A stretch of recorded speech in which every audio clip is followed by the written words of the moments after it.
적심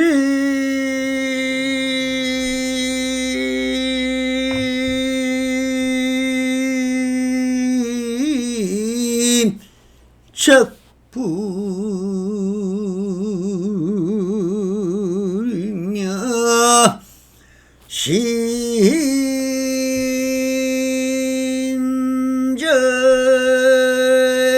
심적불이니 중생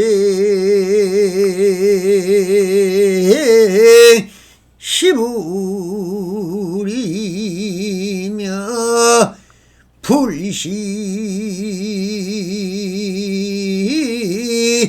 중생이로다 나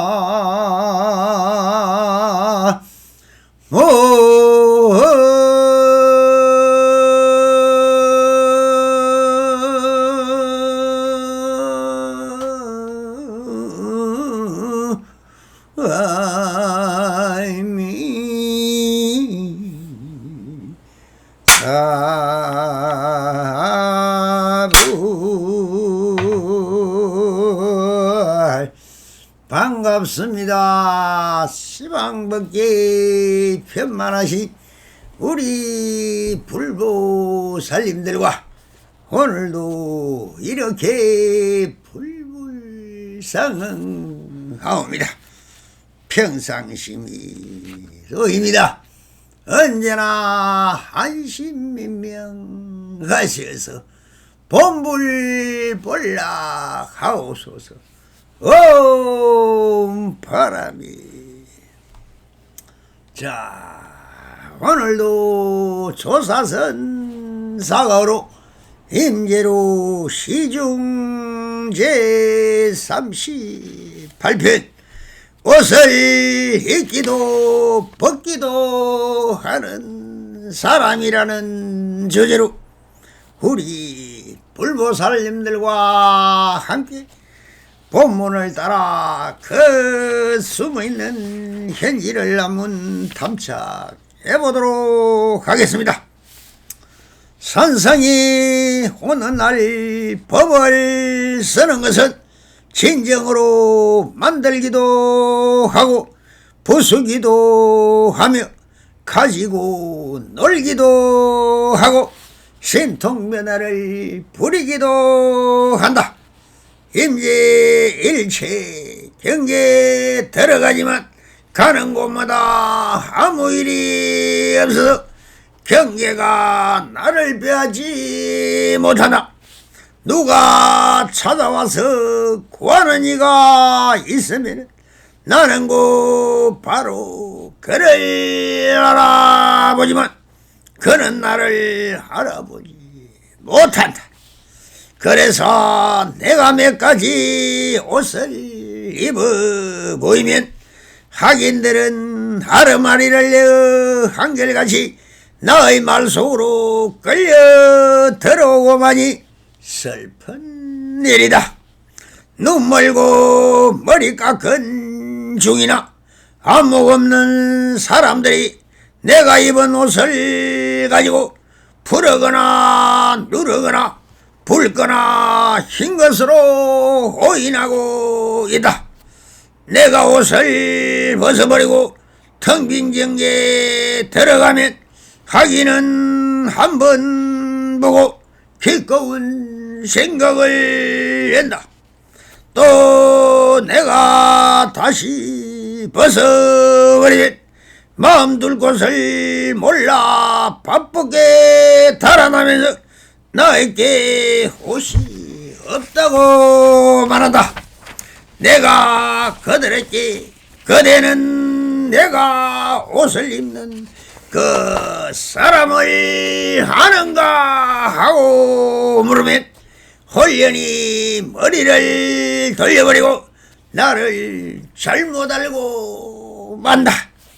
자, 여기서 앞단에서 임재스님이 법계를 밝히고 나서 이 시중은 임재스님 자신의 학인이나 수행자를 어떻게 가리키고 성기방편을 펴는지를 말씀하고 계신 부분입니다.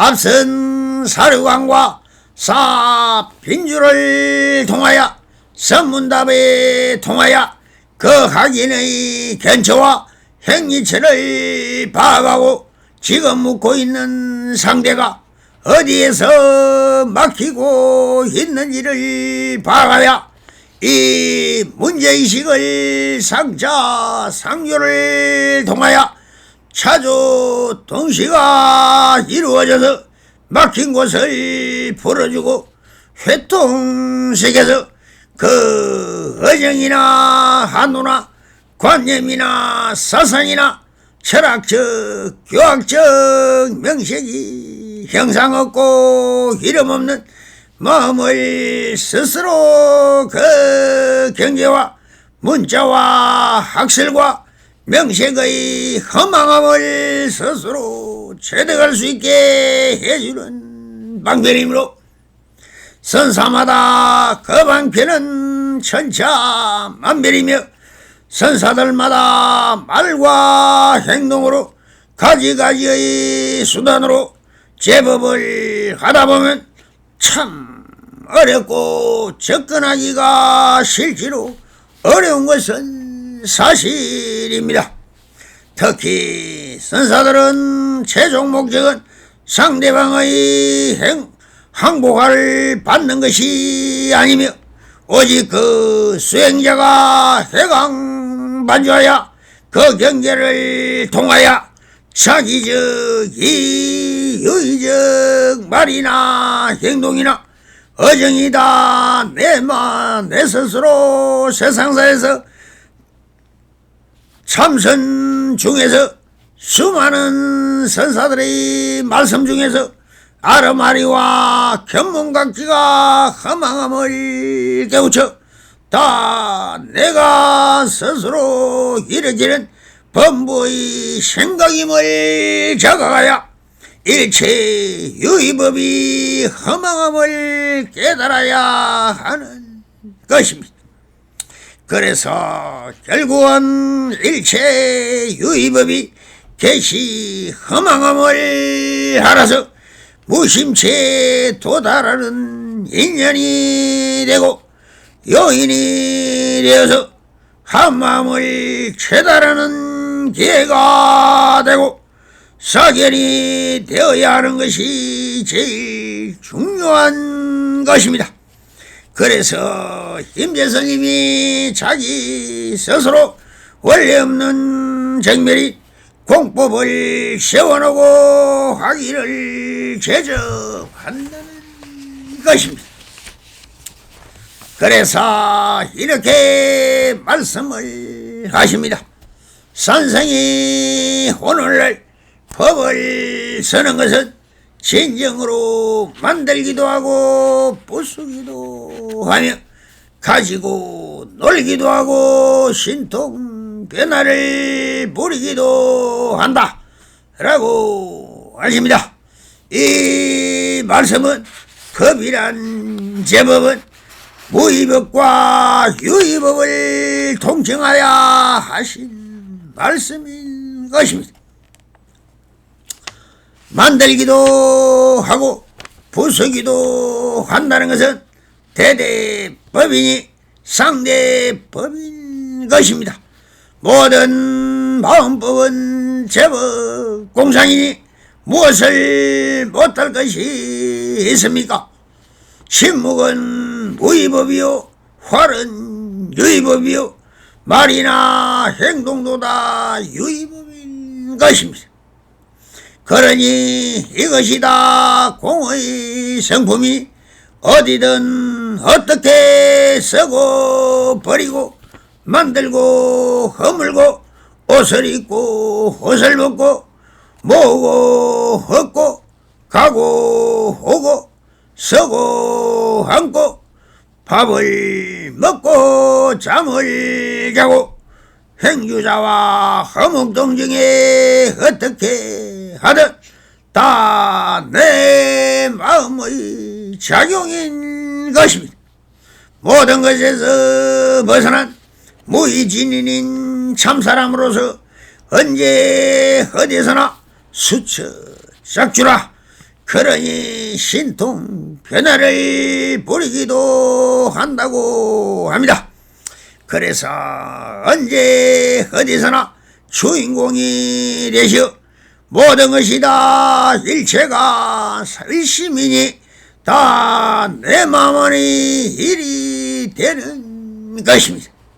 그래서 이렇게 말씀을 하십니다. 일체 경계에 들어가지만 가는 곳마다 아무 일이 없어서 경계가 나를 빼앗지 못한다라고 합니다. 이 말씀은 내 마음과 경계가 둘이 아닌 것입니다. 정마음이 그대로 경계이고 경계 그대로가 마음이니 다 내 마음속 일인 것입니다. 그러니 아무런 일이 있을 리 없지요. 각각으로 보아 상대법으로 본다면 서로 부딪히지만 하나가 되면은 아무 일 없는 무심 그대로가 되는 것입니다. 그러니 경계가 나의 마음을 빼앗지 못한다라고 하시는 것입니다. 여기서부터 임재스님은 일성법으로 말씀을 하십니다. 채용의 도리로 보는 것이 아니라 채와 용이 대대인 것이니 그대로 일심이 되는 것이며 하나이며 무신인 평상심 그대로가 되어버리는 것입니다. 그래서 일성이면 이렇게 된다는 것은 다음과 같이 말씀을 합니다.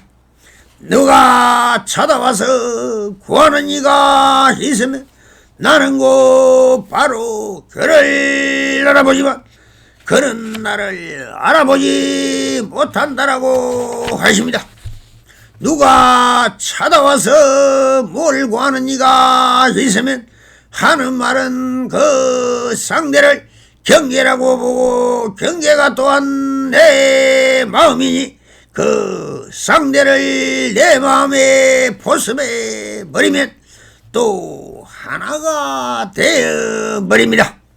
그러니 그 상대는 바로 내 마음의 한 부분이고 그대로 나인 것입니다. 그러니 그 상대가 아니라 상대의 마음이 견체가 행동이 그대로 내가 하나 되니 다 알아버린다는 것입니다. 그러나 상대는 아직 주와 객으로 보니 상대는 나를 알아보지 못한다라고 하시는 것입니다. 이것은 사로간으로 본다면 상대인 사람을 빼앗고 경계는 그대로 둔다는 격이 되는 것입니다. 그래서 안목이란 것도 그 행진체를 보면 바로 그 사람의 견체를 알아 그 사람을 뺏을 것인지 경계를 그냥 두느냐 하는 것도 역시 내 마음대로 할 수 있다는 것입니다. 그래서 내가 곧 몇 가지 옷을 입어 보이면 학인들은 아르마리를 내어 한결같이 나의 말 속으로 끌려들고 오니 많이 정말 슬픈 일이다라고 하셔. 내가 몇 가지 옷이란 것은 화두나 경계인 몇 마디 경계를 말로 하거나 화를 하면서 그에 따라 상대방은 그 말이나 화리나 행동에 따라 끌려 들어온다는 것은 내가 상대방의 마음을 내 마음같이 조정할 수 있다는 것입니다. 그러면 상대는 임재스님의 행동이나 옷을 보고 말 속으로 끌려드는 흙덩이를 던지면 흙덩이를 무는 개 같은 하면 신세가 되고 만다는 것이니 이 말이 얼마나 어리석은 짓입니까? 다 스스로 주인이 되어야 하는데 어찌 마음을 빼앗긴 헛수아비가 되고만이 이런 악인을 보면은 참 안타깝다고 하시는 말씀인 것입니다. 그리고 경계와 마음을 상대방으로 보는 사람은 안목이 없고 자기중심적 의지가 없는 악인을 보고 하는 것입니다. 그래서 또 이렇게 말을 합니다. 눈물은 머리 깎은 중이나 안목 없는 사람들이 내가 입은 옷을 가지고 풀어거니 누르거니 붉거니 흰 것으로 오인하고 있다라고 하십니다. 주로 상대를 볼 때는 바른 안목을 가진 사람을 상대방에게 어떤 경우에도 마음을 뺏기지 않아야 하는데 보통 우리 불처들도 스님을 볼 때 황금 가사장삼을 입고 주장자를 들고 큰 법당에 앉아 법문하는 스님을 보면 그 법문이 지금 무슨 법문을 하는지 안목이 없으면 무조건 황금옷을 입으면 큰 스님이라고 하고 성복만 있으면 스님이라고 하고 사복을 입고 있으면 스님이 아니고 그냥 옆집 아저씨같이 느끼고 받아들입니다. 이런 폐단을 말씀하고 계신 것입니다.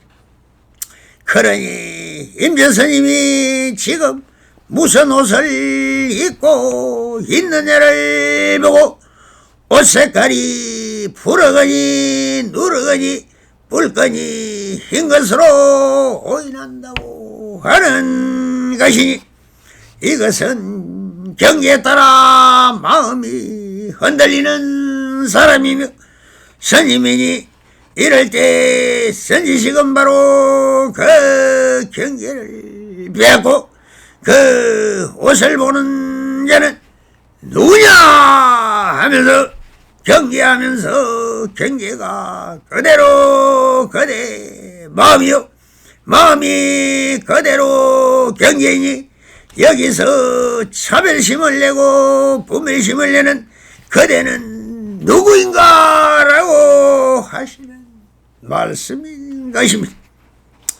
내가 옷을 벗어버리고 텅 빈 경계에 들어가면 가기는 한 번 보고 기꺼운 생각을 낸다라고 하시는 것도 선지식을 알아보는 안목이 없는 하기는 항상 경계에 마음을 빼앗기고 그 경계를 부리는 상대의 견처를 볼 수 알아야 하는데 이것을 한마디로 하는 할인이 방인이 하는 경계에 빼앗긴 학인을 자기에게로 돌아가 자기 견처를 보고 한마디 해봐라 하는 식으로 덕산스님 같으면 알아도 30방 몰라도 30방이다 하면서 두드려 팹니다.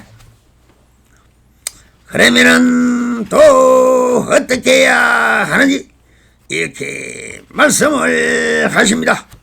또 내가 다시 옷을 벗어버리면 마음둘 바를 몰라 바쁘게 따라다면서 나에게 옷이 없다라고 말한다 하니 이 부분은 스스로 침묵하거나 마음이 경계를 그대로 놓아두는 경우니 보통 학인들은 이런 스님을 보면은 이 스님도 법도 없고 괴도 없고 어떤 법칙도 없다라고 하면서 자기가 묻고 싶은 것이 있으면 옷이 어떻든 경계가 어떠하든 그런 것은 아무 문제가 없는 것이죠.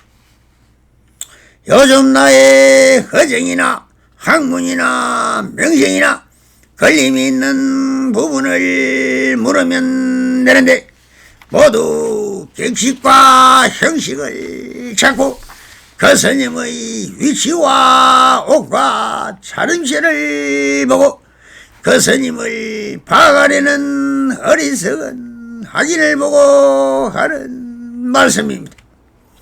그런 경계에 휘둘려 형상을 찾고 지식을 찾고 행위처를 찾는 학인들을 위하여 다음과 같이 마루를 날립니다. 내가 그들에게 그대는 내가 옷을 입는 그 사람을 아는가라고 물으면은 홀렬히 머리를 돌려버리고 나를 잘못 알고 만다.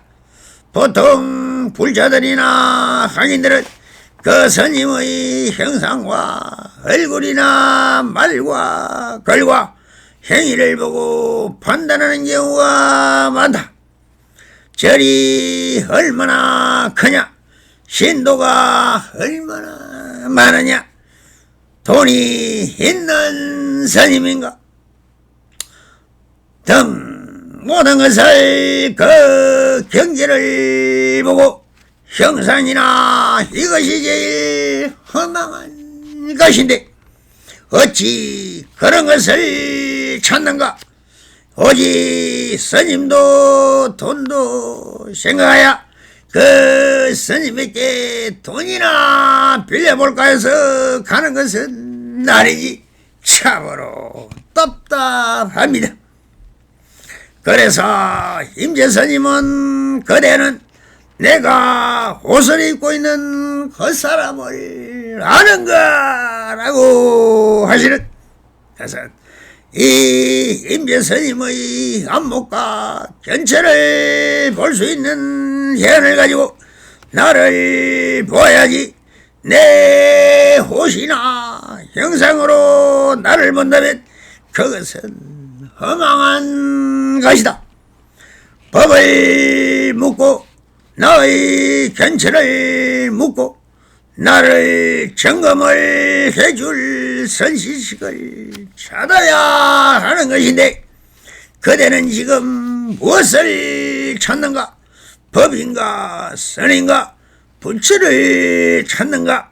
라고 한마디 물으면 획 머리를 돌려 쳐다보고는 나를 알아보지를 못한다고 합니다. 이때 다시 한번 물어봐 주어야 하는데 지금 나를 돌아보는 그것은 누구인가? 라고 말입니다. 부디 성불인연 맺으시고 원불 몰라 가오소. 바람이 감사합니다.